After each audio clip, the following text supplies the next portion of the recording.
Holidays-nale, அது நம்ம GT Holidays தான்.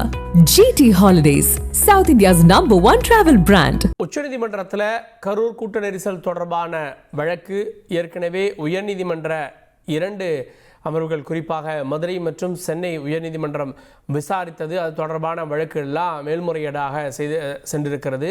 ஏன்னா சிபிஐ விசாரணை வேண்டும் அப்படின்றதான் இந்த மனுவினுடைய பிரேயராக இருக்கிறது. அந்த விசாரணையினுடைய புதிய அப்டேட்டுகள் என்ன அப்படின்றத செய்தியாளர் சதீஷ் முருகன் வழங்க கேட்கலாம். சதீஷ் முருகன், இந்த வழக்கினுடைய தற்போதைய நிலவரம் என்ன, விசாரணையில் புதிய பாயிண்ட்டுகள் என்ன? தமிழக அரசு சார்பில் வைக்கக்கூடிய வாதங்கள் அடிப்படையில் மாநில அரசின் எஸ்ஐடி விசாரணையை சந்தேகிக்க முடியாது அப்படின்னு சொல்லி தங்களுடைய பதில் வச்சிருக்காங்க. நீதிபதி செந்தில்குமார் அமைத்த அந்த எஸ்ஐடி தமிழக வடக்கு மண்டல ஐஜி அஸ்ராகார் தலைமையிலான அமைக்கப்பட்டது. அந்த எஸ்ஐடியை நீங்க சந்தேகிக்க முடியாது அப்படின்னு சொல்லி தமிழ்நாடு அரசு சார்பில் உச்சநீதிமன்றத்தில் நீதிபதிக்கு முன்பு வாதங்கள் வைக்கப்பட்டு வருகிறது. அதே போல மாநில காவல்துறை உயரதிகாரி அஸ்ராகார் தலைமையில இந்த புலன் விசாரணை, சிறப்பு புலன் விசாரணை அமைக்கப்பட்டிருக்கு. இந்த விசாரணை அமைப்பு, அதாவது இந்த எஸ்ஐடியை பொறுத்தவரையில உங்களுக்கு எந்த விதமான சந்தேகமும் தேவையில்லை. குறிப்பா கரூர் கூட்ட நெரிசல் விவகாரத்தில் காவல்துறையின் குறைபாடுகள் குறித்து விரிவாக தகவல் வேண்டியுள்ளதால் மாநில காவல் அதிகாரிகளை கொண்ட எஸ்ஐடி விசாரணை நம்பிக்கை இல்லை என கூட்ட நெரிசல் பலியான சிறுவன் பிரித்திக்கின் தந்தை பி. பன்னீர்செல்வம் தரப்பு வாதம் என்பது வைக்கப்பட்டிருக்கிறது.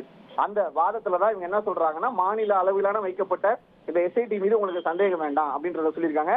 ஆனா அந்த மரணம் அடைந்த சிறுவன் பிரித்திக்கின்றவருடைய தந்தை இதுல இன்டர்வியூன் ஆகி எனக்கு நம்பிக்கை கிடையாது, மாநில காவல் அதிகாரிகள் தான் அந்த எஸ்ஐடில இருக்காங்க, அதனால எனக்கு அதுல பெருசா இதுல இல்ல நம்பிக்கை இல்லைன்னு சொல்லியிருக்காரு.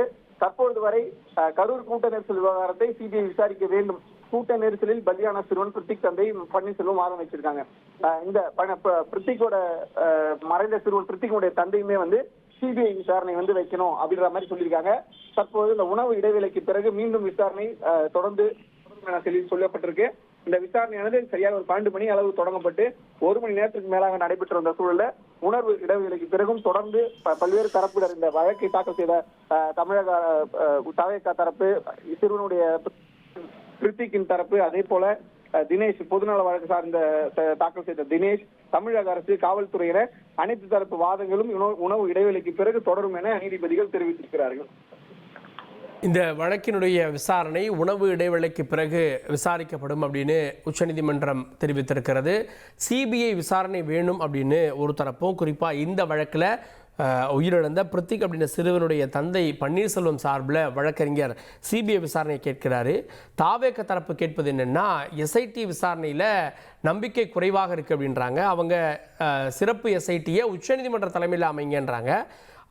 அதே நேரத்தில் தமிழக அரசு எஸ்ஐடி விசாரணையில் நம்பிக்கை வைங்க அப்படின்ற வாதங்களை முன் வச்சுட்டு இருக்காங்க. தொடர்ந்து இந்த வாதங்கள் உணவு இடைவேளைக்கு பிறகு வர இருக்கிறது. அதனையும் பார்க்க இருக்கிறோம். ஹாலிடேஸ்னாலே அது நம்ம GT Holidays தான். GT Holidays, South India's #1 travel brand.